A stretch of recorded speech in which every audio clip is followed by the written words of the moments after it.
is your Classic Metal Show right here on theclassicmetalshow.com. That is one of my favorite bands of all time, a band that really didn't make a huge here to rain on everybody's parade right now. It's the one, the only, it's Vinny Appice. Vinny, how are you, man? I'm doing good, Chris. Wow, you surprised me. I was wondering what band that was. You thought I was going to go the other way with Black Sabbath, right? Yeah, then I said they didn't make a big impact. I was, well, that can't be that. No, man. And you know this, man. I loved that record, man. That Three-Legged Dog, I still play it all the time. Just such a good project. Yeah, you know what? We're going to re-release that record sometime this year on Carmine has a label called Rocker Records through Cleopatra Records, distributed. And we're going to remaster it and add a couple of more songs that were left over and fix them up, Very nice. Whatever needs to be done. Yeah, so we made plans to do that too. So it is a good album. It's really good, and there's some good songs on there too. Sure. Well, you've already made one sale. That'll be me. I will send you one for free. Excellent. Well, dude, the thing we're going to talk about right now is this brand new thing that you and Carmine are doing. I guess the project itself is not new, but the release is Drum Wars Live, the battle, I guess, between yourself and Carmine. Probably the most accomplished drummers in the history of rock and metal. But talk about how this project to actually play more or less against each other has evolved into what it is today. Well, it started out years ago in the 90s. We did some drum clinics, and it went over so well, with the people and the fans, and everybody loved it. So we always had in the back of our head that we should do something, And believe it or not, our schedules were so busy and never had the same time off all these years that it never happened. And then we decided about 3 years ago, let's start putting something together. So once again, it started as a clinic. We did a couple of clinics, and it was the same reaction. Everybody loved it. And then we decided let's try to make it more of a rock show, because it's hard to just do clinics, because it's hard to book and it's hard to get all the sponsors and stores involved. So why don't we do this so we can go out and play theaters and play clubs and whatever we can do. We can play, all the time. So we got a band in music that we've played on. And within that, we can play these little drum duets and battle it out a little bit, keep it exciting. And so that's what we did. And then we did a lot of gigs so far, and we really honed in on making the show work and flow and high energy. So now the show's rocking, It's we opened up with the Mob Rules with both of us playing, crazy playing, high energy, and then we go into another song that we wrote for the show called Drum Wars. And then we do these drum duets in between, a couple more songs, a little bit of soloing, battling. It's a great show. There's like 9 songs in the whole show. Sure. 8 or 9 songs. And people that see it go, wow, I've never seen anything like this. Right. Because it's not your usual band. You go see a band, all the band does is plays the songs. This is something different. There's comedy in it. We're on the microphones, and sometimes a quick little funny story or insight as to what goes on, and people love it. So it's really honed in on that, and that's what that CD is. Basically, the live show with all the music and all the playing on it. Sure. Now, talk a little bit about yours and Carmine's relationship. And I'm just going to give you the fan perspective, and you tell me I'm right or dead wrong. It seems like with you two, it would be very, very, very competitive, but not like on a well, fuck you, I'm going to get into a bigger band type of a thing. But much more of a, well, he did Ozzy, well, now I do Dio. Well, he did Black Sabbath, well, I did Vanilla Fudge. To where is there that kind of competitive thing between you two to where you push each other further and further along? No, because I always played in a better band, so it doesn't matter what he played in. Yeah. That's what I tell him. My bands were more important. Black Sabbath, Ronnie James Dio. Come on, John. I played a little with John Lennon. No, it's always been we were happy for each other when we were able to, do it. And he was in one band, and then I was in Dio. He's in Blue Murder. He's in Rod Stewart. I was with Derringer, and then I joined Black Sabbath, and he was still Rod Stewart. So it was pretty cool that we were both able to keep, pretty good company, Sure. And so we were happy for each other. There's one point in Europe where I was touring with Dio, and Carmine was touring with Ozzy, and we were playing kind of the same places at different times. Sometimes we were there first, sometimes he was there first, and we'd started leaving messages on the dressing room walls, Hey, Carmine, you better warm up before you play. I just played here and kicked ass, just stupid messages. Nice. And then he would leave me a message, and it would be all written all over the dressing room, on the walls. Right. It's always a hint of something. Yeah, so it was pretty cool. We're touring big major tours, around the world together. So. Sure, definitely. Now, you mentioned John Lennon, and that to me that's a question I've never asked you, and I'm the biggest Lennon fan there is known to this planet. I find him to be a fascinating individual as well as an unbelievably creative person.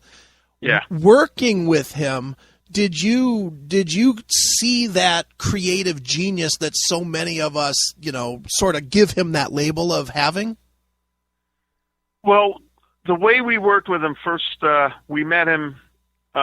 We were managed by the Record Plant Studios in New York, and Jimmy Iovine worked there. He was a good friend of the whole band, and he brought us in there to produce some songs, and then we were eventually managed by the Record Plant.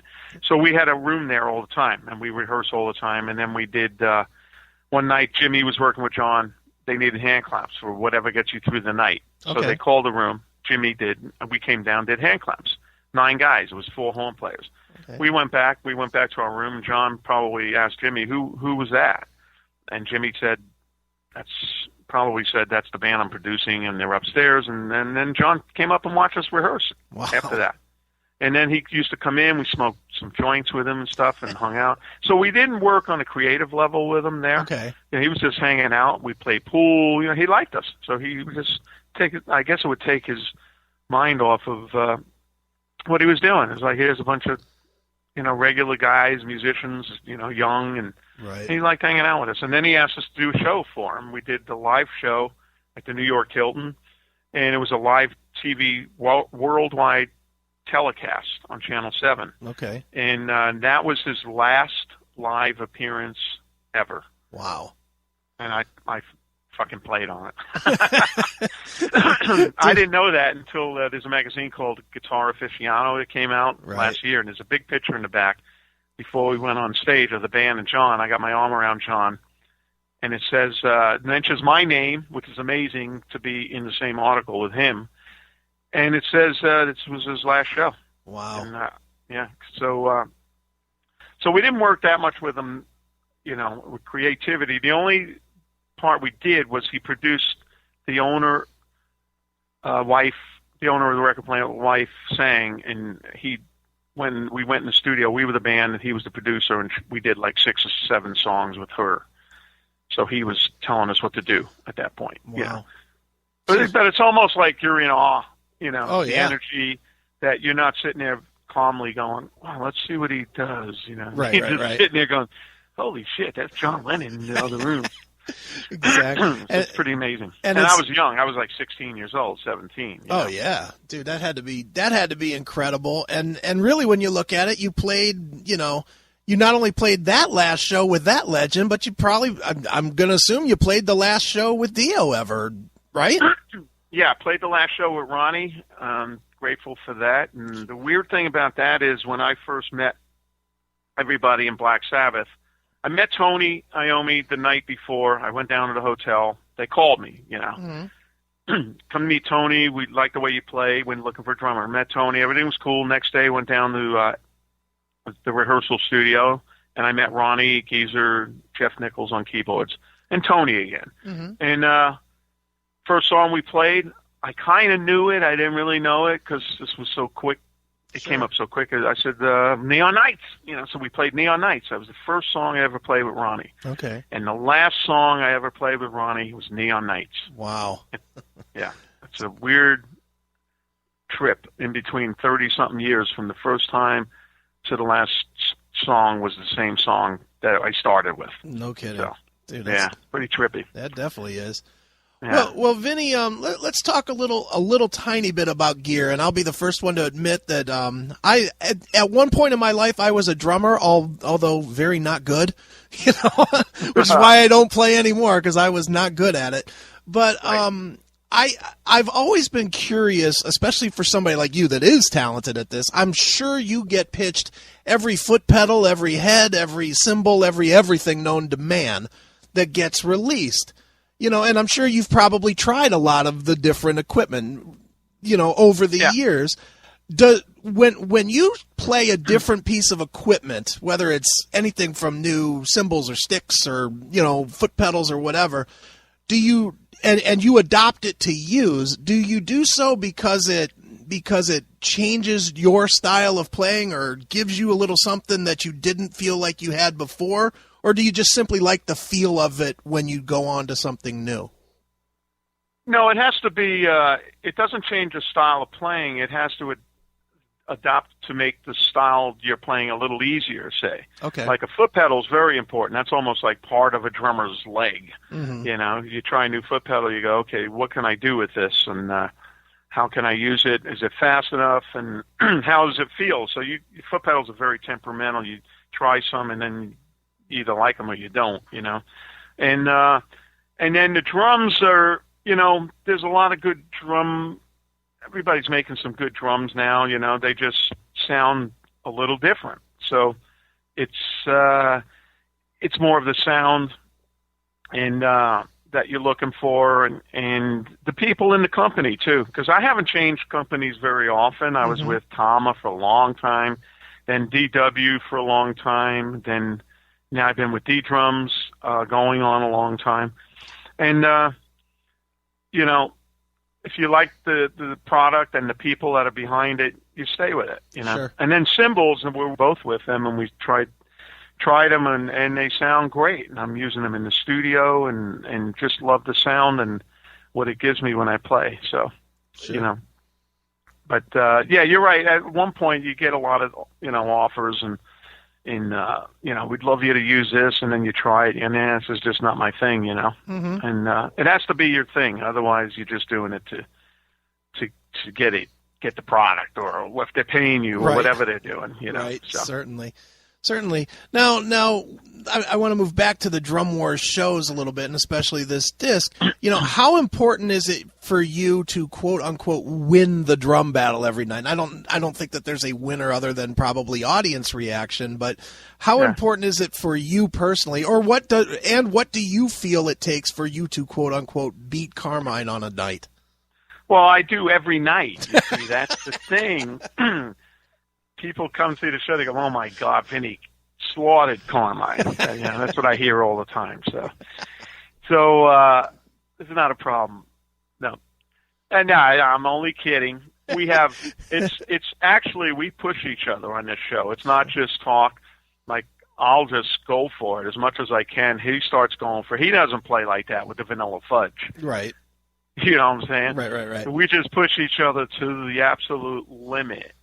We come off and, sometimes we're hurting. Yeah, my hand hurts a little bit, or my arm hurts, overdid it, blah, blah, blah. So we push each other. And for me, a lot of my playing, if the sounds are good, the drums sound good, and the room is more live, not so dead, or they have some nice monitors behind you, and the drums sound big, I go, that makes me play crazy. Right. When the drums are dead and softer and I don't feel the power, even though I hit really hard and I don't hear it, right? Then it's harder for me to get that across and play, So, So there's some nights where I'm just flying, and that's the way it is with all musicians, So you go on stage, just have a great show. Sure. Just flows and no problem. And then the next night you go up and you go, man, I can't get my mojo going on here, But we push each other, and that's what makes us play as best as we can on that particular night, Sure. As the second most famous drummer in Black Sabbath, what do you feel about as far as them doing their quote unquote final album, final tour? Do they need to have Bill Ward back, or do they need to embrace the business of being Black Sabbath versus the fan interest of it, I guess? I don't know. There's different ways to look at it. You know, it's Black Sabbath. People want to see it. It would be cool, obviously, with Bill because it's the original guys in the band, you know. And that's up to the internal people in the band and around them that, you know, how everybody gets along. That's more of a personal thing. The business side is, hey, we can get somebody else, and it'll probably be a little bit, you know, there wouldn't be so many chefs in the kitchen, you know. So, or we can get Vinny. He's been with us, blah, blah, blah, blah, blah. You know, there's so many different choices. I think it's more down to, it doesn't, unfortunately, I think people would love to see some, you know, Bill in there. And then there's people that say they would like to see me in there because I've had a history with the band. Sure. But I think in the long run, whatever they do, the name's so big and legendary that people are going to want to see it and want to buy it anyway. Excellent. Definitely. Well, for now, Vinny, they can buy and experience Drum Wars Live. It's the combination of yourself and your brother Carmine just showing everybody how to play and the history of heavy metal and hard rock as well. So why don't, to end the interview, why don't you pick a song from the record and maybe tell us a quick story about it so that we can wrap this up? How about Stand Up and Shout? All right. Stand Up and Shout's a good one. There's a lot of energy in that song, and you know, it came out really good. There's a lot of crazy fills at the end, so it's a little different than the original version. And I really kicked Carmine's ass in that one, so might as well check that out. All right, well, let's check that ass kicking out right now. It is Stand Up and Shout right here on your Classic Metal Show.